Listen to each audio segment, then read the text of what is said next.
샬롬, 7월 8일 토요일 하나님 나라를 시작하는 말씀 묵상 시간입니다. 오늘 우리에게 주신 말씀은 예레미야 2장 1절에서 19절입니다.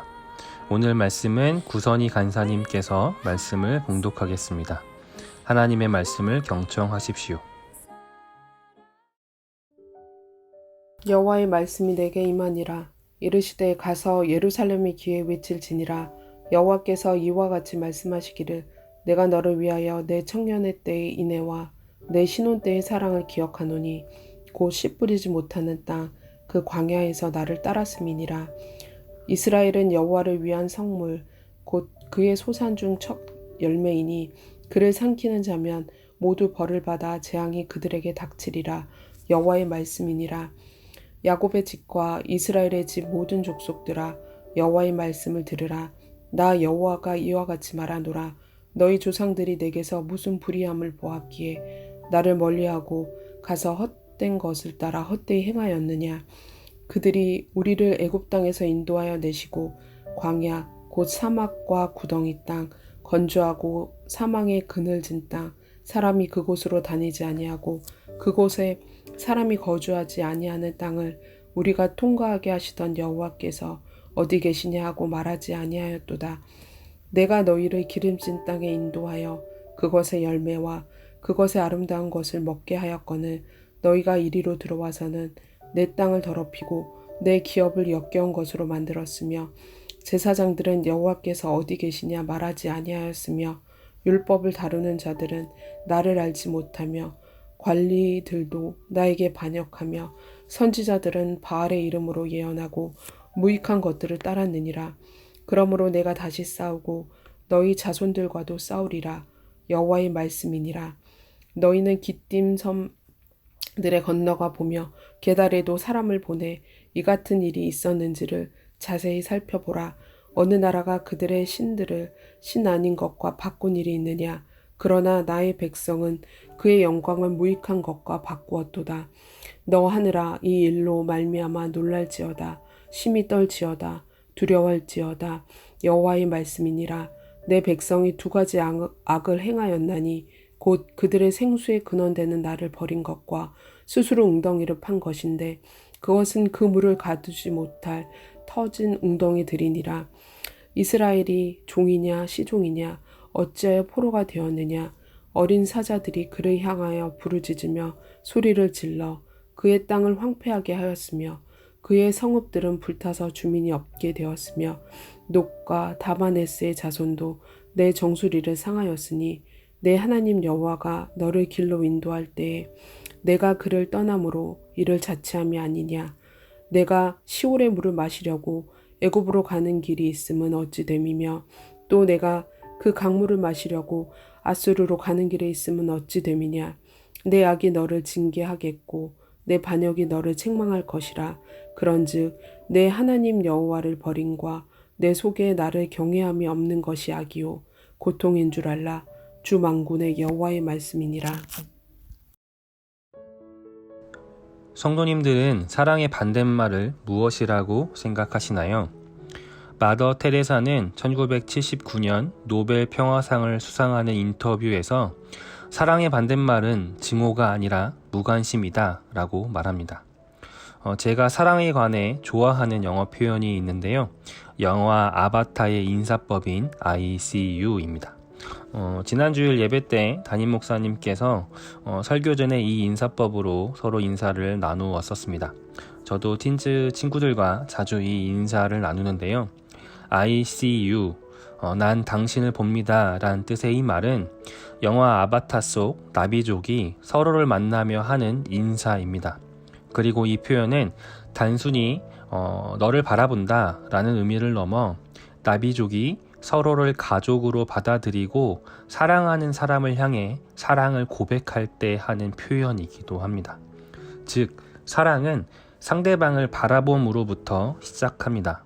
그리고 바라봄은 곧 관심입니다. 사랑하는 사람이 생기면 그 사람의 행동, 표정, 습관 등을 관찰하고 그것이 눈에 들어옵니다. 그런 의미에서 사랑은 곧 관심이고 따라서 사랑의 반대말은 무관심입니다. 1980년에 발매된 가수 장은숙 씨의 사랑이라는 노래가 있더라고요. 근데 이 노래의 가사의 첫 소절은 이렇게 표현합니다. 보고파 하는 그 마음을 그리움이라고 하면 잊고자 하는 그 마음은 사랑이라 말하리.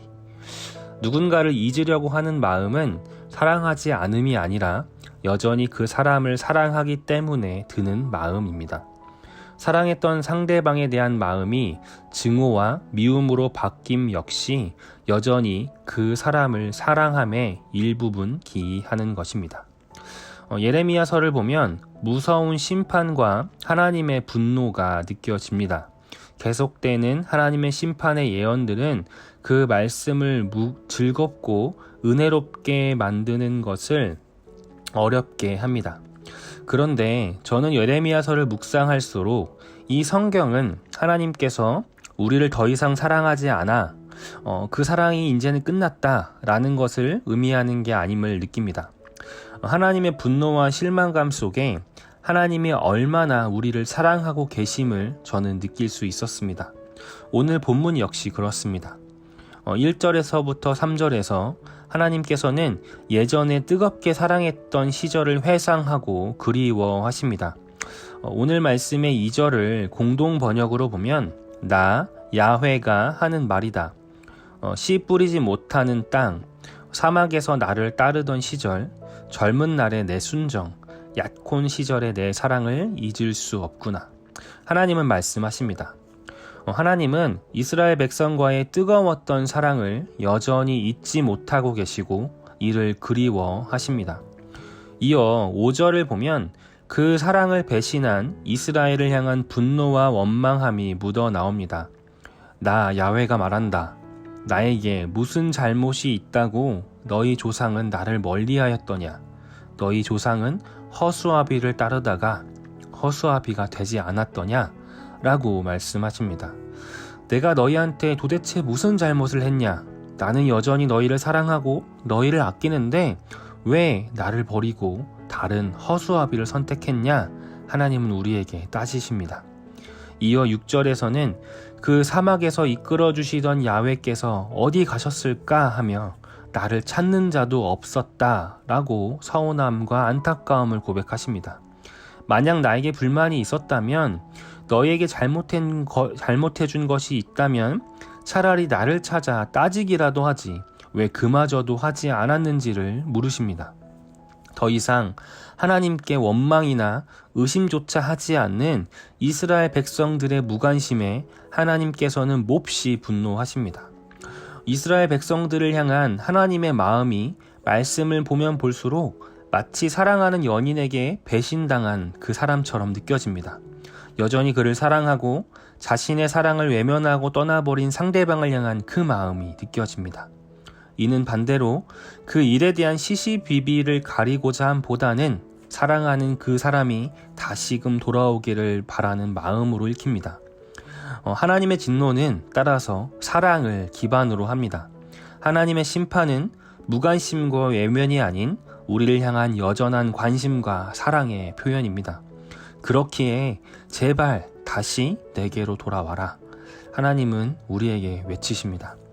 우리 사랑하는 우신 성도님들, 하나님께서 오늘 말씀을 통해 우리가 전해받기 원하시는 마음은 협박과 심판이 아닙니다. 내가 얼마나 무섭게 너희에게 죄의 대가를 치르게 할지 이것을 깨닫는 게 아닙니다.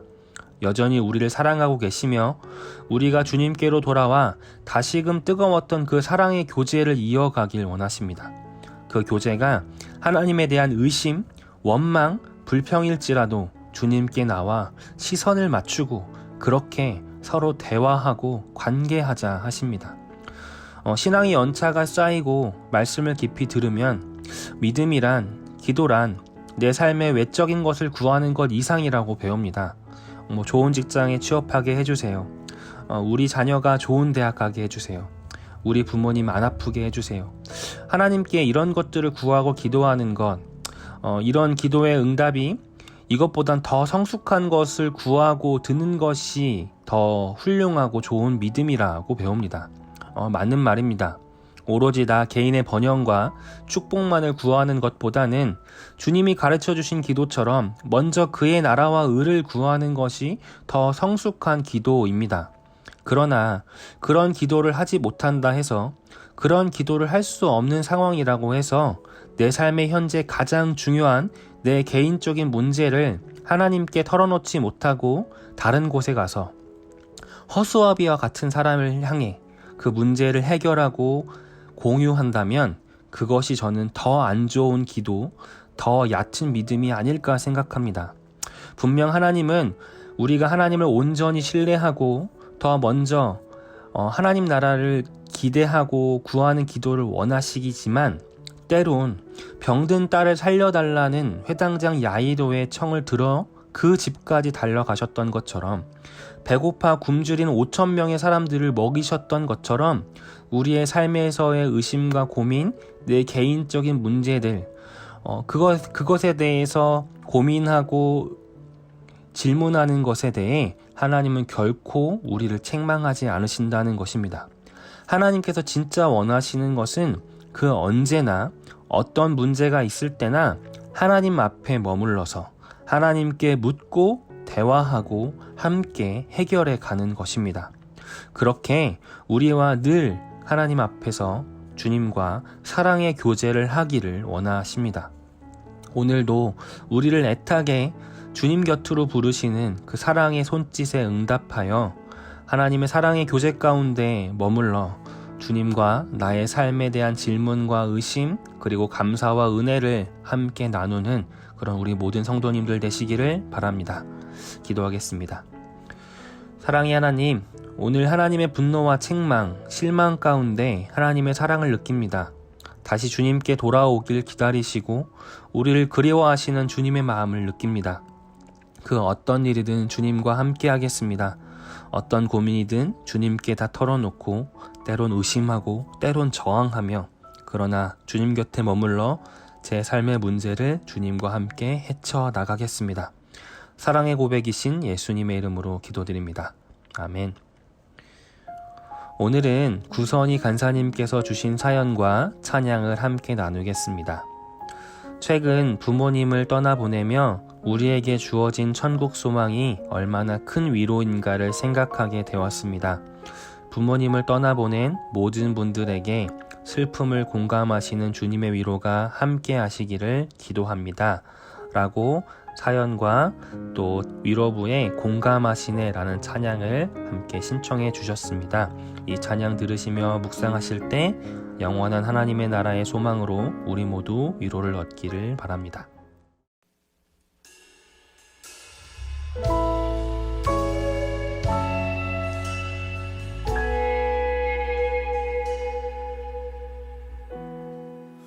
혼자서만 세상을 사는 듯이 주가 멀어 보이기만 할 때 우리는 바라보아야 하네. 우리에게 오셨던 그 주님을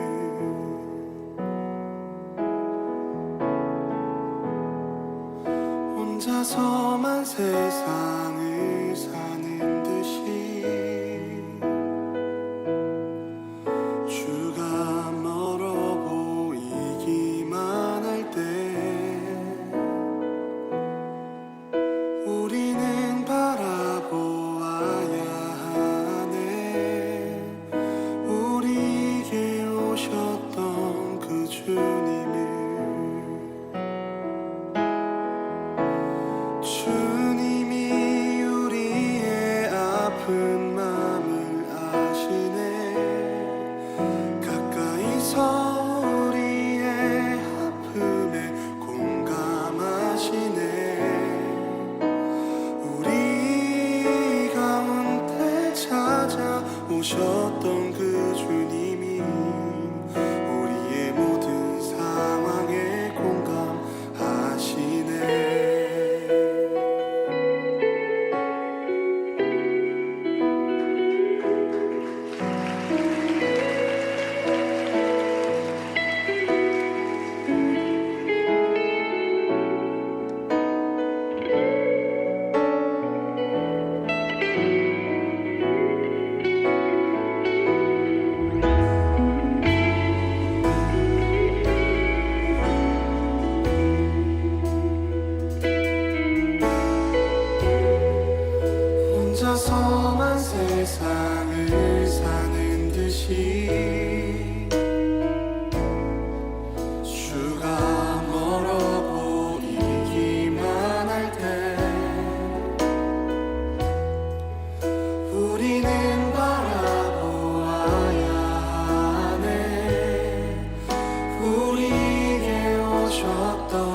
혼자서만 세상을 사는 듯이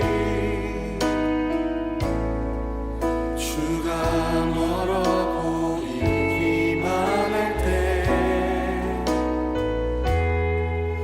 우리는 바라보아야 하네.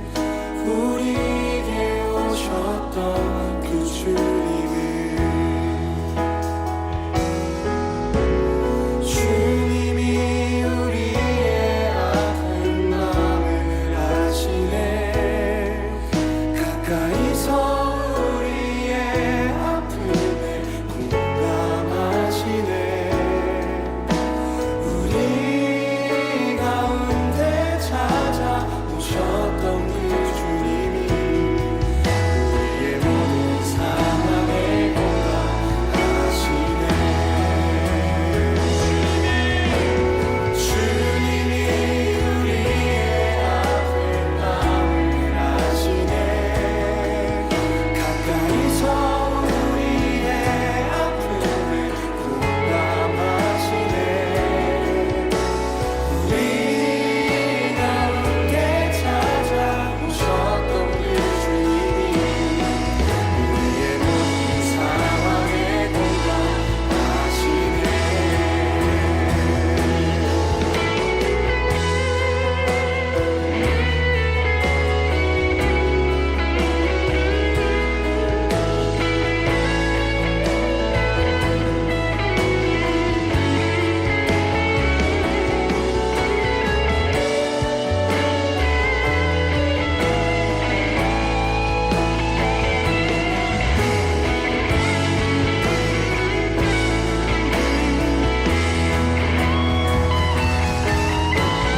주님이 우리의 아픈 마음을 아시네.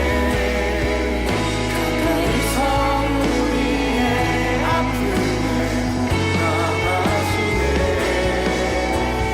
우리 가운데 찾아오셨던 그 주님이 우리의 모든 상황에 공감하시네.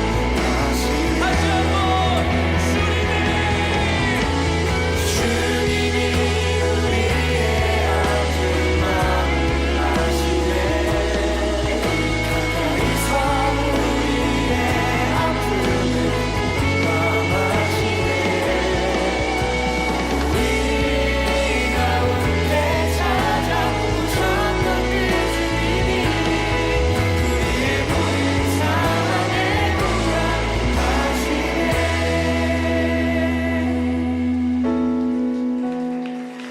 혼자서만 세상을 사는 듯이